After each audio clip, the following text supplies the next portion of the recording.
What's up folks? Papakain ulit ako ng mga alaga. Maingay na sila. Hapon na kasi. Alam nila na ganitong hapon. Nagpapakain ako.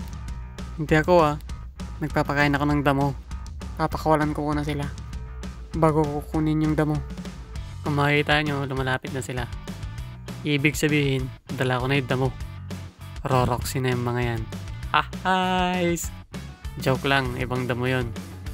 Etong damo na to, natural. Natural sa mga alaga.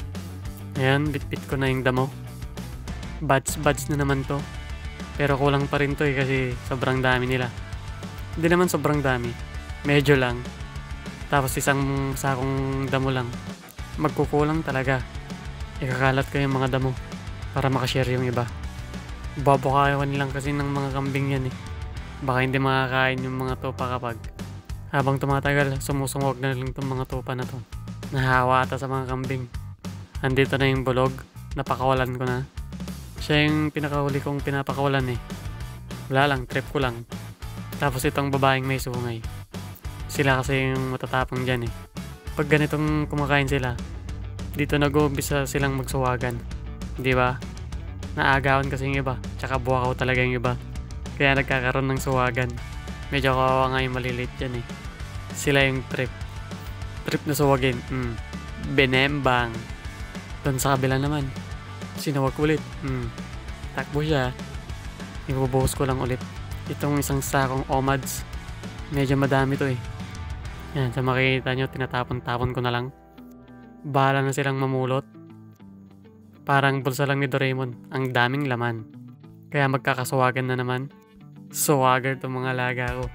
Sunod tong bulog naman sa swag. Yun Hindi makakapalagi yung tupa dyan. Mas malaki kasi yung kambing Siyempre susuwag din yung mga malilit dyan. Ayan sa pula sa puti. Tanggal ang mani. Ay, mali pala. Guys! Hindi ko sinasadya yun. Iba lang yung pumasok sa isip ko. Siyempre highlight pa rin yung mga suwagan dito. Yun kasi yung uso sa kanila Hindi naman sila pwede magkagatan. Kasi malilit ngipin nila. Kita nyo, bumuelo pa yung puti. Atras ka talaga. Dapat mabilis din yung mata mo. Gugulatin ka Meron din talaga yung makukulit. Yung pinapaalis ka na, ayaw mo pang umalis. Siyempre, tutuloy-tuloy niya yan. Pag sinabing umalis, umalis na. At huwag ka nang babalik.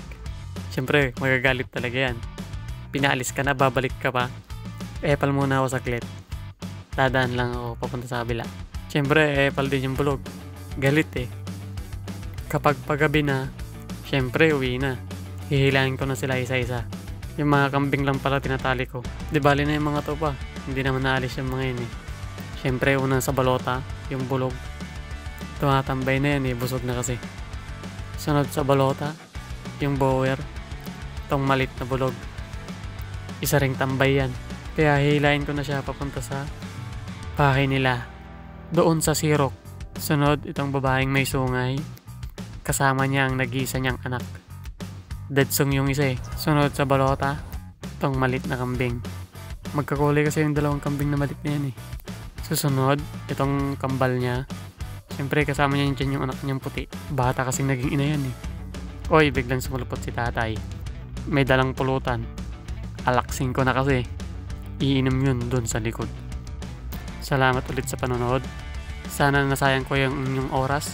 Guys!